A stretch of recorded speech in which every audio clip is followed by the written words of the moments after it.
दिवाली में बहुत ज्यादा मीठा हो गया है, तो आज मैं आपके लिए एक नमकीन सी प्रैक्टिस लेकर के आया हूँ, इंग्लिश की बेहतरीन प्रैक्टिस। क्योंकि मुझे पता है कि दिवाली में आपने पढ़ाई वगैरह नहीं की होगी, जिस वजह से मैं चाहूंगा कि आप इस प्रैक्टिस को सॉल्व करें ताकि आप अपने आप को एसेस करें कि कुछ भूले हैं या कुछ नया है हमारे लिए। बहुत ही बेहतरीन एक्सरसाइज। इसके मैं 2 पार्ट लेकर के आऊंगा। पूरे टोटल इस प्रेजेंटेशन में 50 क्वेश्चन हैं, तो 25 के हम 2 पार्ट करेंगे। आज हम स्टार्टिंग के 25 क्वेश्चंस देखेंगे जिसे हमें सॉल्व करना है, और इसके बाद में जैसा कि मैंने बताया कि हमारा पूरा एक स्टडी प्लान बनेगा और उसी के अकॉर्डिंग हम आगे की तैयारी, डिफेंस स्पेशल, उसमें जीडी भी होगा, उसमें हम नए सिरे से यानी शुरुआत से भी चलेंगे, और इसके बाद में सीएचएसएल का भी हम जो है कोर्स चला करके आएंगे, और इसके बाद में स्टेनो का भी लेंगे। तो पूरा हर एक स्टडी प्लान होगा, किस डेट को कौन सा हमारा जो है वीडियो आएगा, ये सारी चीजें की इन्फॉर्मेशन मैं आपको दूंगा। लेकिन चलिए फिलहाल आज हम इस एक्सरसाइज को सॉल्व करेंगे और स्टार्ट करते हैं अपने फर्स्ट क्वेश्चन से, पहले क्वेश्चन से। बेटा जैसा कि आप देख पा रहे हैं कि सबसे पहले मिस स्पेल्ड, यानी we have to pick the correctly spelled word. हमें सबसे पहले करेक्ट स्पेलिंग वाला वर्ड फाइंड आउट करना है। कमिश्नर दिया हुआ है, और कमिश्नर को अगर आप देखें तो वैसे तो इतना सुनते हैं हम कि आसान ही लगता है। तो देखिए इसमें होता क्या है, कमीशन, और कमीशन की स्पेलिंग आपको पता है, COMMISSION,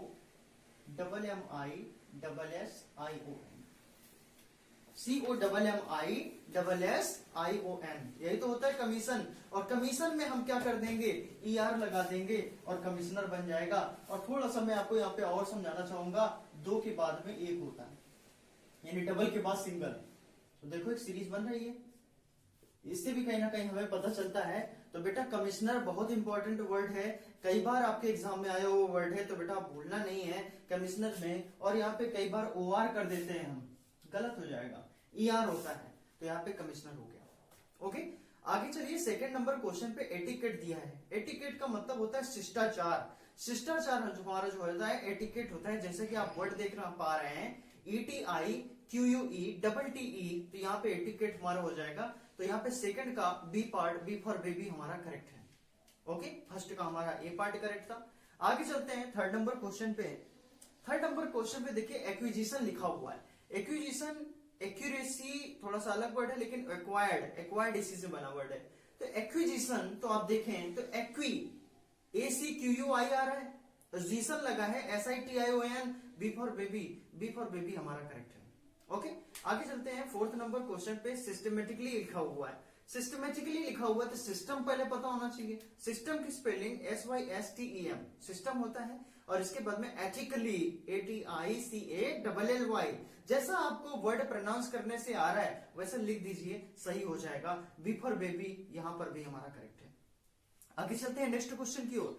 आगे फिफ्थ नंबर क्वेश्चन पे अर्थनेस लिखा हुआ है। तो अर्थिनेस आपका लिखा हुआ है, अर्थनेस की स्पेलिंग EARTH, ये अर्थ होता है, आई लगा दीजिए, अर्थी हो गया, नेस लगा दीजिए, अर्थनेस हो गया। Option number D which is absolutely correct, option number D हमारा करेक्ट हो जाएगा। क्लियर है ना बेटा? तो देखिए बहुत ही इंपॉर्टेंट वर्ड मैंने रखे और कंफ्यूजन बहुत ज्यादा है इनमें, तो आप इन वर्ड को बिल्कुल ध्यान पे रखिए, एग्जाम पे आते हैं ऐसे वर्ड। आगे चलते हैं नेक्स्ट। और जैसा कि आप देख ही रहे हैं कि जो वर्ड मैं मिस स्पेल्ड में लेकर के आया था, बहुत से वर्ड वो एयरफोर्स के एग्जाम में फंसे थे। तो बेटा एग्जाम के पॉइंट ऑफ व्यू से मैं जो समझता हूँ कि बहुत इंपॉर्टेंट है, कई बार एग्जाम में आया, मैं वही वर्ड पिक करता हूँ, वही क्वेश्चन से लेकर के आता हूँ आपके लिए। आगे 6 नंबर क्वेश्चन देखिए, ट्रूली दिखा हुआ है। वर्ड देखने से तो ऐसा लगता है कि क्या दम ही नहीं है इसमें, ट्रूली में। तो ट्रू में LY लगा दीजिए, ट्रूली हो गया। लेकिन नहीं बेटा, अगर ये कर दिया तो गलत है, ये कर दिया तो गलत है। ट्रू की स्पेलिंग में LY लगा दिया, गलत हो गया। इतना इजी होता तो मैं खुद ना लेता। ट्रूली लिखा हुआ है, तो यहाँ पे देखिए ट्रूली में क्या होता है, ई जो होता है वो हट जाता है, ई हट जाता है, तो क्या बचता क्या है, बचता आपका है TRULY, TRULY, ये ट्रूली बचता है। तो थोड़ा सा ट्रिकी है, इसको थोड़ा दिमाग में रखिएगा। बहुत ज्यादा मतलब लोग गलत करते हैं, ई लगा देते हैं और हमारा वर्ड जो है वो गलत हो जाता है। आगे चलते हैं नेक्स्ट क्वेश्चन की ओर। अब इसके बाद में सेंटेंस इंप्रूवमेंट आ गया बेटा। सेंटेंस इंप्रूवमेंट में देखिए पहला क्वेश्चन, बताइए जरा इसका 7 नंबर का आंसर क्या होगा। Sentence improvement, common error, filling the blank, ये तभी आएगा जब आपको रूल्स एंड कॉन्सेप्ट क्लियर होंगे, तभी आप कर पाएंगे। तो देखिए क्वेश्चन लिखा है, will you kindly open the not. Not क्या होता है? नॉट, ये नॉट जो होता है, ये टाई आप देखते हैं ना, टाई की जो गांठ होती है, टाई की जो गांठ होती है वो नॉट होती है।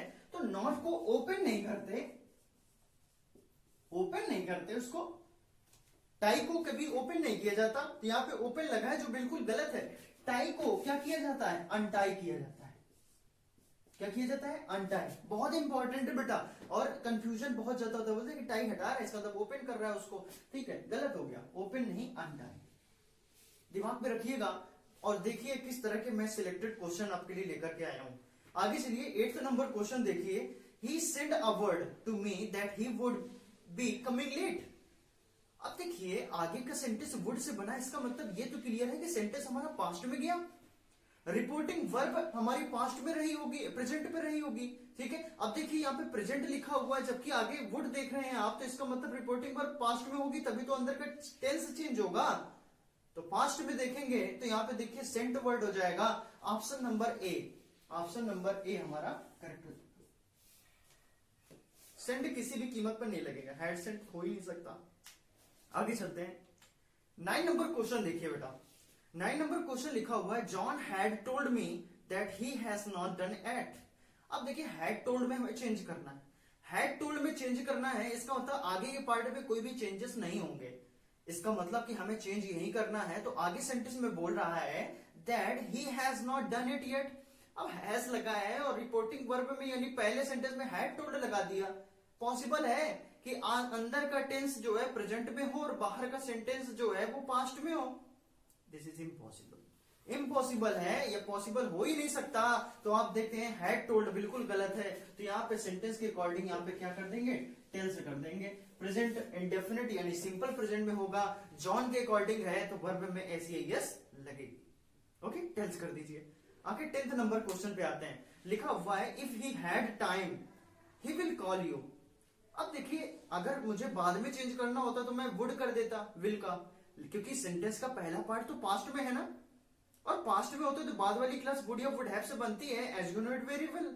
But here we have to make changes in part first, had में चेंजेस करने हैं क्योंकि आगे की क्लास विल से बनी, इसका मतलब it should be in present, present पे होना चाहिए। तो यहाँ पे हैड लिखा है जो कि बिल्कुल गलत है, हैज कर दीजिए। If he has time he will call you, अगर उसके पास टाइम होता है तो वो आपको कॉल करेगा, ओके। आगे चलिए, तो यहाँ पे ऑप्शन नंबर सी हमारा करेक्ट हो जाएगा। 11 नंबर में एक्टिव एंड पैसिव वॉइस, बेटा बहुत अच्छे से मैंने आपको पढ़ाया है और फिर पढ़ाऊंगा, ऐसा नहीं है कि पढ़ाऊंगा नहीं, फिर पढ़ाऊंगा, कुछ और नई स्ट्रेटेजी के साथ में पढ़ाऊंगा, लेकिन फिलहाल जैसा मैंने पढ़ाया वैसे अगर आपने पढ़ा है बहुत अच्छे से कर ले जाओगे। तो देखिए क्वेश्चन हमारा लिखा हुआ है, the washerman will return the clothes in the evening. Will लगा है, विल लगा है, तो आपको आंसर में क्या देखना होगा?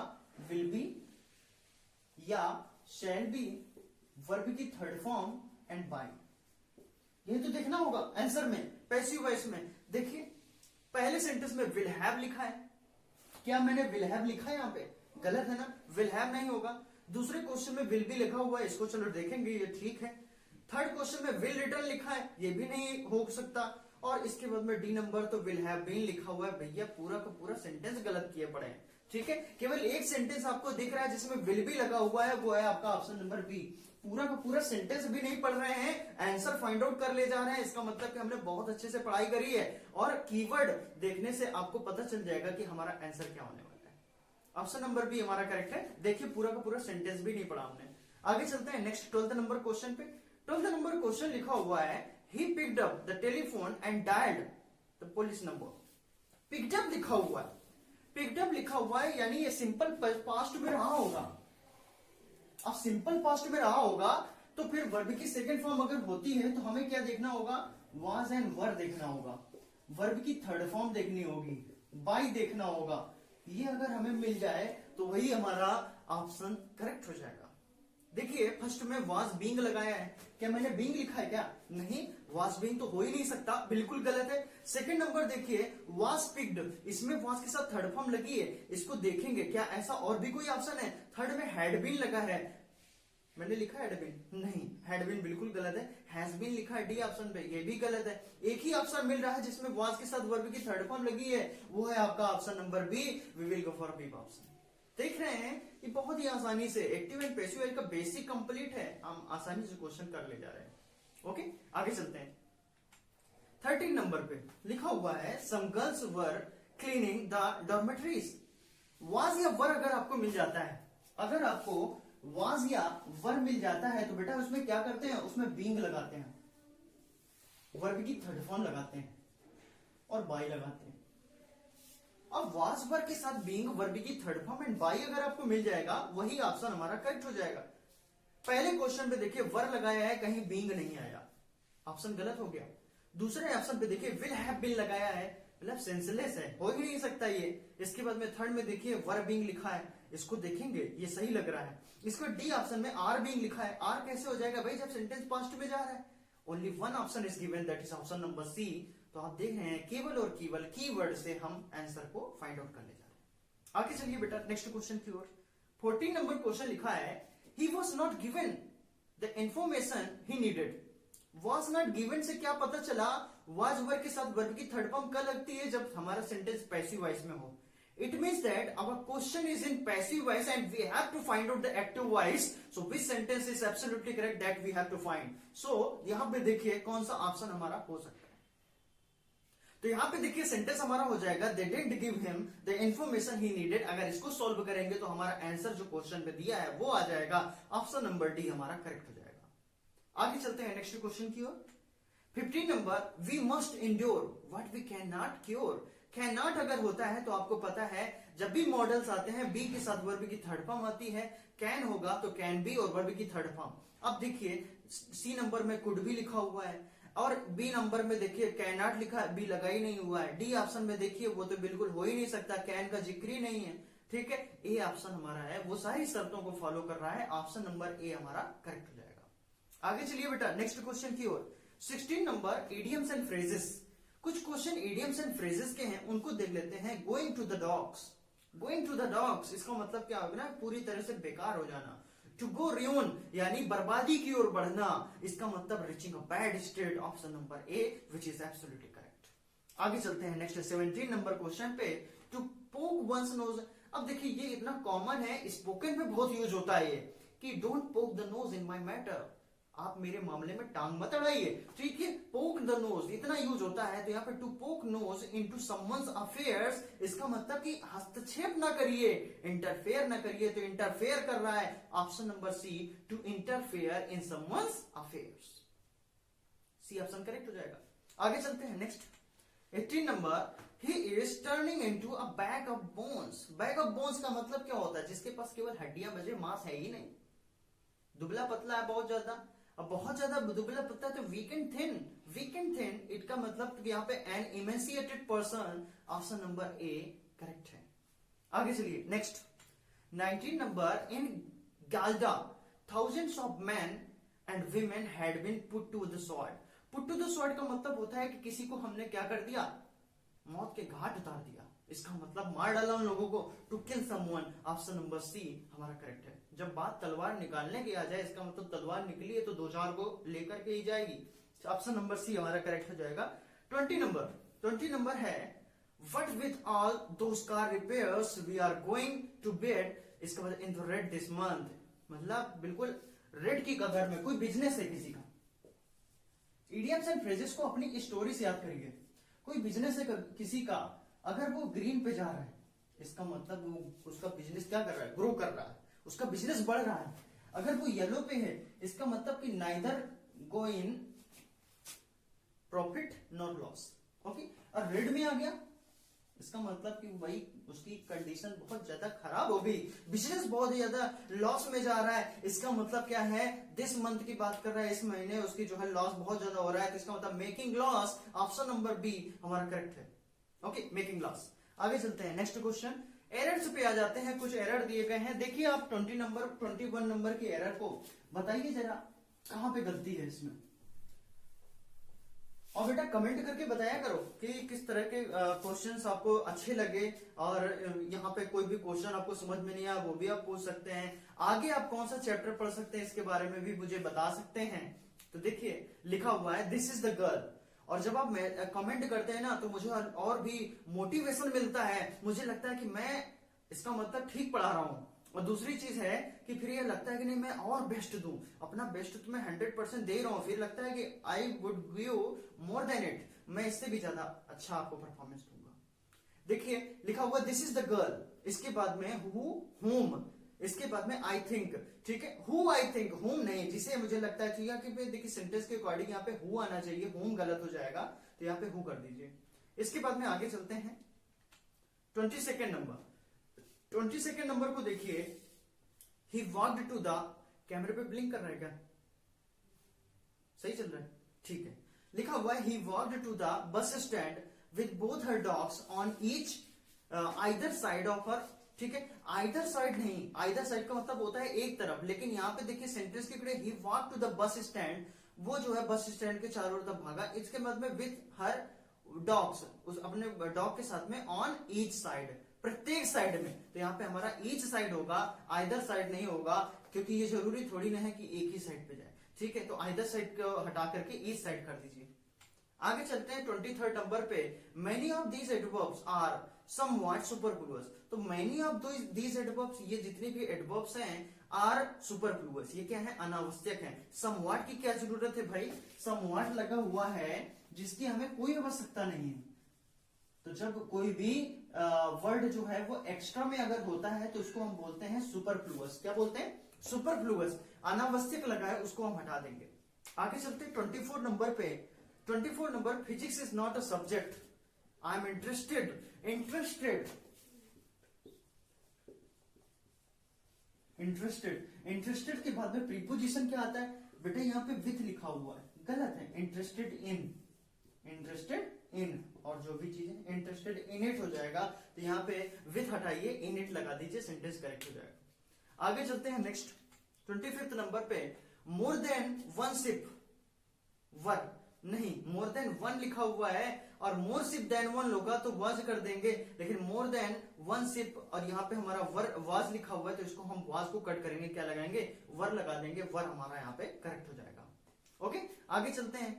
अब देखिए 25th नंबर हमारा ये सॉल्व हो गया है।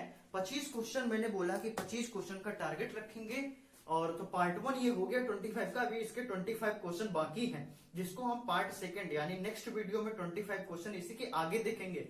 ये 50 क्वेश्चन हमें सॉल्व करने, और देखा कितने प्यारे क्वेश्चन मैं लेके आके आया था आपके लिए, और सारे क्वेश्चन आपको समझ में आ गए होंगे।